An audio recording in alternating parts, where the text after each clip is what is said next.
Squawking Dead, a podcast pulverizing episodes of the Walking Dead universe. Sometimes we give you news, sometimes we make you laugh, but most times, like this time, we go deep. Today we have for you an excerpt from episode 131, our last episode, whereby we discuss, inadvertently, we kind of stumbled into it, what ought to be done with Dakota, our feelings regarding Dakota, what has been done with Dakota thus far, what maybe we think should happen to Dakota. Ultimately, the conversation goes to a place where we all are anyway, because nothing, even thus far, having watched episode 132, has really revealed where this might go. The reason for this conversation anyway is to really kind of meet you where I think you all are at. The reason why it wasn't left in the original conversation is because we were talking about the overall conversation regarding Handle with Care, episode 610. It just felt like it needed its own special place with which everybody could have a dialogue and conversation about. We all brought up some really, really great points, Sharon D, Rachel, and I think just to put them on the table for you guys to discuss, digest, and maybe explore a little bit. So that being said, I really do hope you enjoy this breakdown. It is a bit of a tough listen. It deals with a conversation that I think we all need to have.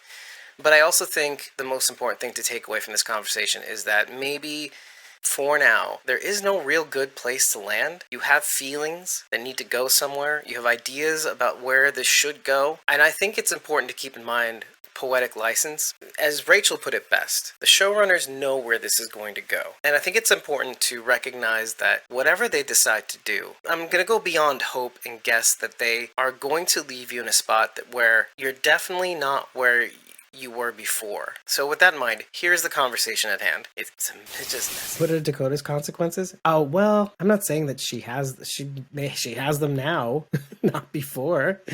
Does she have consequences now? I think so. I think if she does something wrong, she's booted, at the very least. She killed John. But What's her consequences? But June took the consequences for her. June did what she wanted. I'm sorry. June did what Dakota always wanted. So she got my bad. everything she wanted.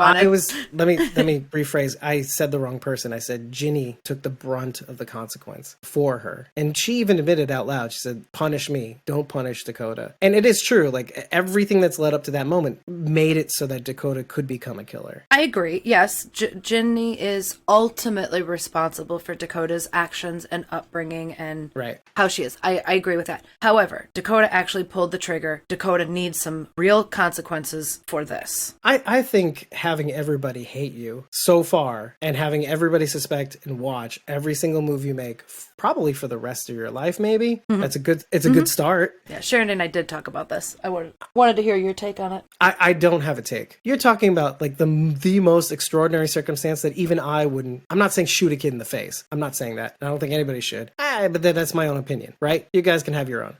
I still fall in the camp of I wouldn't know what to do, and I'm not going to claim I know. All I know is that I don't get a good feeling about murdering a kid. I don't get a good feeling about it. I don't feel good about it either, but that's the best place I can land. Letting her live free among these people, yeah, sure. I'm sure she's getting shunned, right? People are looking at her. They're probably saying nasty things. I'm sure all of this stuff is happening. But is that really teaching her a lesson? Is she learning anything from this other than, I hate all these people. Now I want to kill all of you.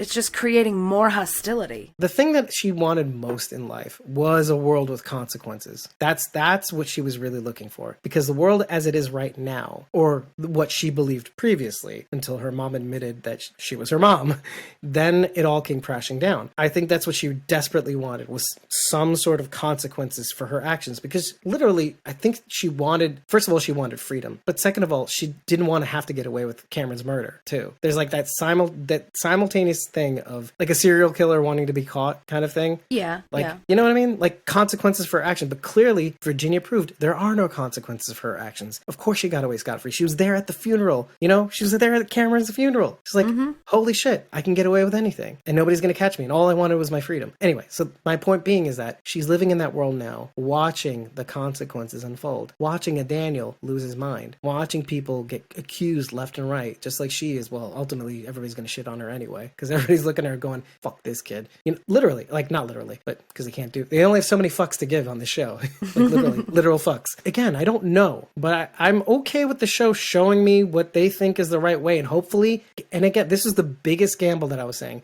If they're going to go this route with the pseudo sort of Charlie route of things with Dakota, it better be good. This is a big gamble. This is a big gamble. I'm not saying that they will. I'm just saying, if you do it, make me okay with it. You got to make me okay with it. Charity's saying all sorts of things about how to kill Dakota that don't really jive with me right now. I can't do it. I still think Charlie should do it. I think Charlie should put her down. I think it would make it more palatable, but I at this point, I just don't know how it happens. I mean, without it being like some sort of public spectacle, like a march to the pole and Charlie, you know, like a whole thing. I think doing it quietly would be the best way. Out of the way from the group kind of thing. Oh, she didn't Otising her, essentially. If Charlie's the one that gets to kill Dakota, how does that all happen? They'd have to like get alone somehow, and then an argument sparks, and then Charlie just kills her? I don't think it's out of malice. The only way I can see it happening is Dakota reverting to that life without consequences. I can get away with murder if I put my mind to it and say,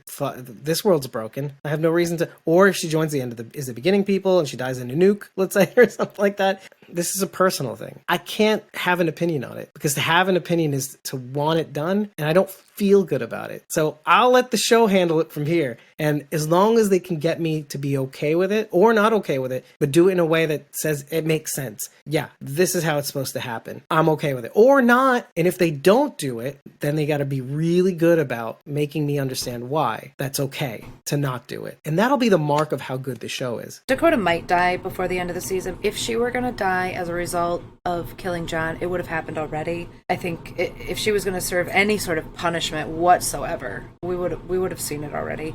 So if she dies later on, it's going to be something dumb, like a walker bite, yeah. Or like Sharon saying, like a rattlesnake or a tornado or an alligator. Even if it's those things, I can't. It's because it's a personal ethos thing. I can't do it. Like all of the things that you're okay with talking about, this is where you draw the line. Yeah, I just have the reason why I got into this in the first place is that I wasn't originally like a fan, like, oh, I collect all the things and like, well, I read the comics. I'm not that guy. I don't collect anything. I like the show because what it tries to get me to think of. But part of that is taking something on in a personal way, examining my own ethics while I watch this thing. Okay, so let me say what Becky says first. How do you feel about Carol and Lizzie, David? And I say, I didn't feel good about it. I saw a girl who had mental illness who was who would be a potential threat to anybody around her. If you put her against another kid, that kid could die. I don't see that with Dakota necessarily. I saw a man that was getting in her the way of the thing she wanted, and she killed John. She didn't kill John just to kill John. She had a worldview about the world that would make it so that if anybody got in her way, she would kill them. That worldview is now shattered. Okay, so now I don't know how to feel. But when it comes to Lizzie, though, Lizzie was a person that if you put her next to another kid, she would play stabby in the brain thing, or she would make them a walker automatically, just for the sake of making them a walker. Not comparable at all. One has a mental illness. That's Lizzie. Just making sure we're clear. The other has agency, had a purpose. She wanted her freedom, which is what everybody in this fucking show wanted. But everybody has an idea of how to get it. We didn't like Dakota's because John was in the way, and that fucking sucked. I cried. You saw me cry. I am with you.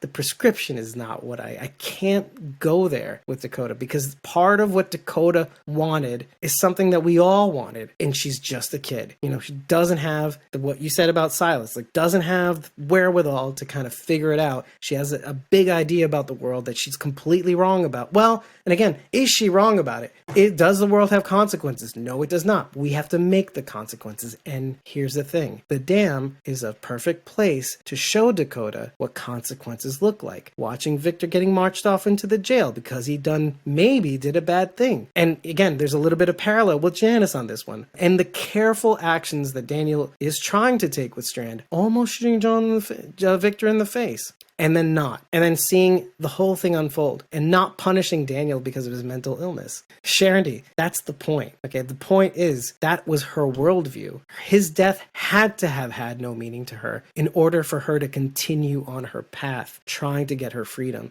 I'm not saying I agree with her. I'm saying that's how it was. An unstoppable force meets immovable object. It's gonna make a mess. And unfortunately, we suffered for it. I'm not going to sit on this hill saying I disagree with you and your feelings. Your feelings are my feelings. It's just a prescription. That's all. That's the difference. I just can't go there because there's a kernel in Dakota that I identify with. I don't like what she did. And I do think something has to come to where we can be okay with wherever this is going to go, whether she dies, whether she lives. We have to be okay with that because it's a big thing that she does. And I think the thing is that the showrunners know that taking John off the table, taking John off the playing board is going to have a huge impact on us. So whatever they have planned next has got to be big enough so that whatever happens to Dakota, if anything happens at all, they've got to make it okay. And if they don't, that's on them. Okay? It's not on us. Not because I have a different opinion than you. You can shit on the show all you want. Can't shit on me. I didn't do it.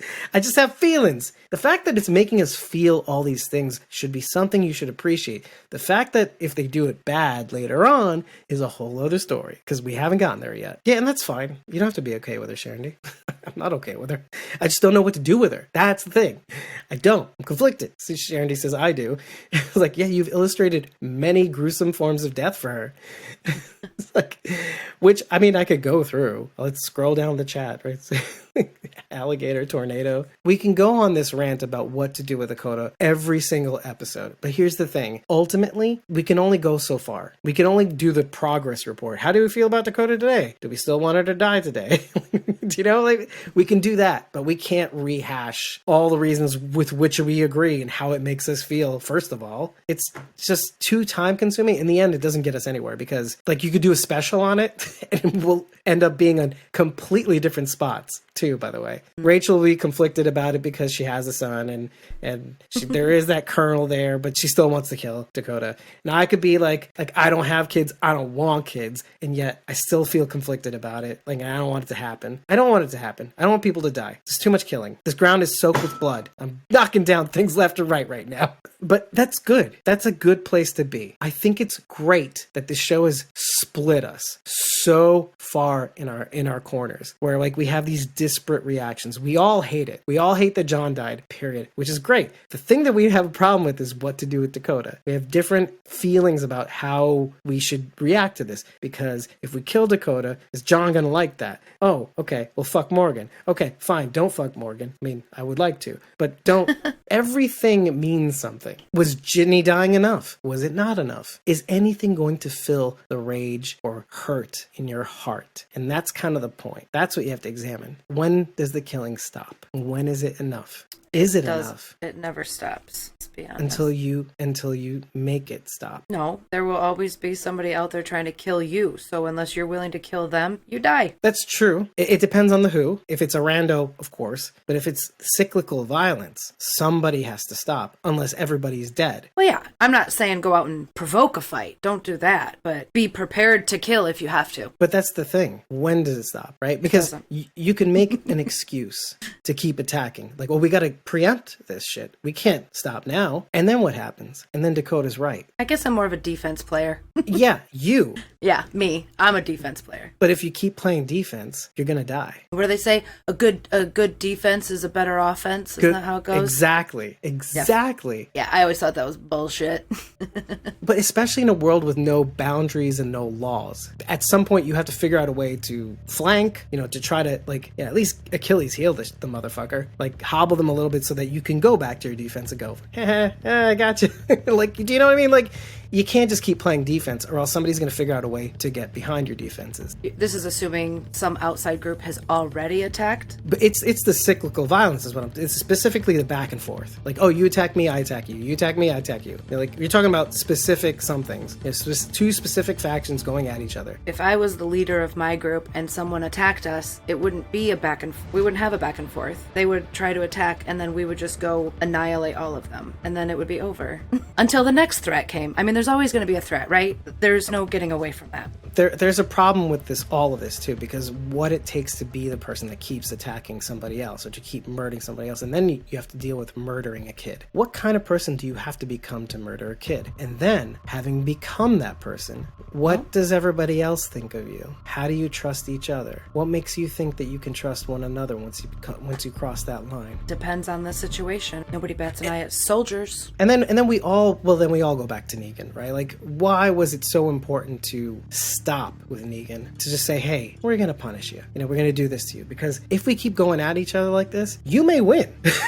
You may just win. But then what happens? We die. First of all, every time Rick's group came up, they kept getting beat down. And that would have kept happening had they not captured Negan. Because what would have happened if they tried to kill Negan? The Saviors would have run amok. They were defeated in that moment. But in order to get everybody on the same page saying, we are not each other's enemy, they had to capture Negan. Because, season 9 goes through this a little bit. But my whole point being, somebody has to be the one to say, hey, we're doing this, we keep going at this, we keep becoming more and more of a bigger monster in order to get one another. At the end of the day, what is it for? And to go as far as to kill a kid, well, what does it have to take? How far is Morgan willing to go? I don't think he's willing to go that far. No, and even if it's not Morgan's not. Morgan, could you see John killing a kid? Yes. John Dory killing a kid? You can see John. He couldn't even kill an adult without feeling it on his conscience. Honestly, in the right circumstances, I wouldn't be surprised. Morgan could. Anybody could. I would go as far as to say John unintentionally would kill a kid, but knowing he had the full fact, I think John would rather die than kill a kid. That's how far I'm willing to go. I think he would rather die than kill a kid. Because again, it goes back to our big conversation about John living... It would be John. To kill a kid? No.